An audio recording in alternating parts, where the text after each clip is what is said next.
Hey guys, I got a question for you. How much heat is required to raise 25 grams of ice, which is at -4 degrees Celsius, into steam or water vapor at 120 degrees Celsius?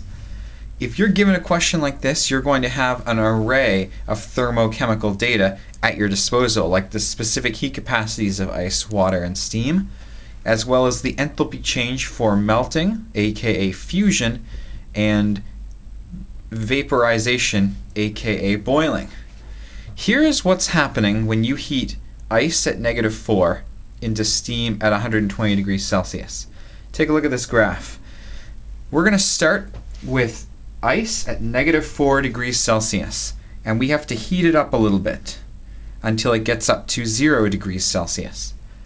So, heating the ice. Once it gets to 0, we have to add a bunch of heat to break the intermolecular bonds and melt the solid into a liquid.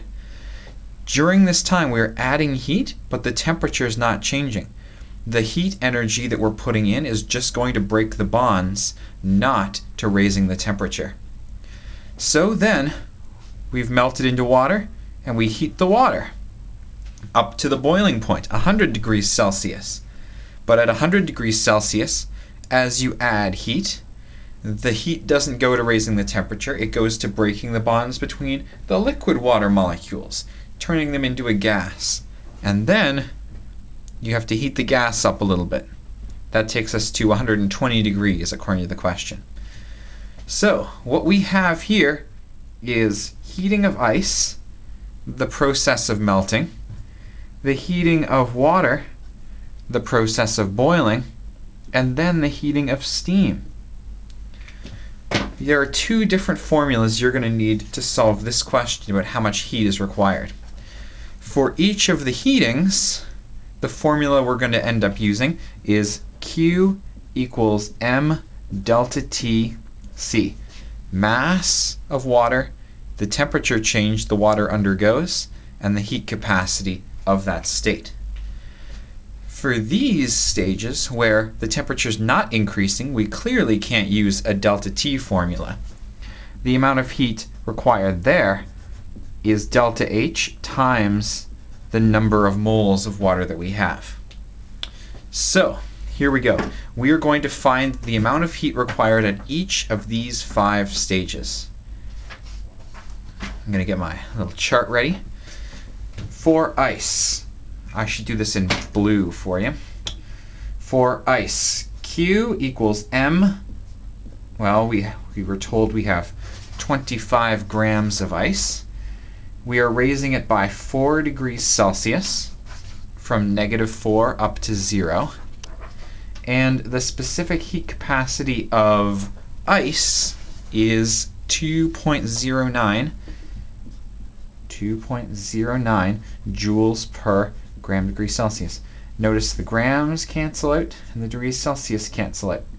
That gives us a certain amount of heat that's required to raise ice from -4 degrees up to 0 degrees. 25 times 4 times 2.09. Oh no, that's right. Is it? 25 times 4 times 2.09. 209.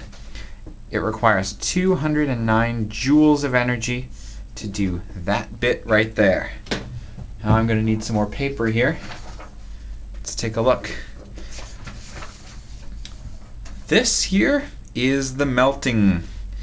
The melting requires Q equals delta H of melting times the number of moles of water that we have. Delta H of melting is 6,010 joules per mole. Notice I've converted kilojoules into joules so that it matches the units I was using up there. Times the number of moles. Well, how many moles of water do I have? 25 grams. Well, the way to convert grams into moles is to divide by the molar mass, and the molar mass of water is 18. I'm going to do it all in one step here. There's the calculator. 6,010 times 25 divided by 18 requires 8,347 joules. That's how much energy is required just to do the melting bit of 25 grams of water. All right, now we're at liquid water. Liquid water gets heated.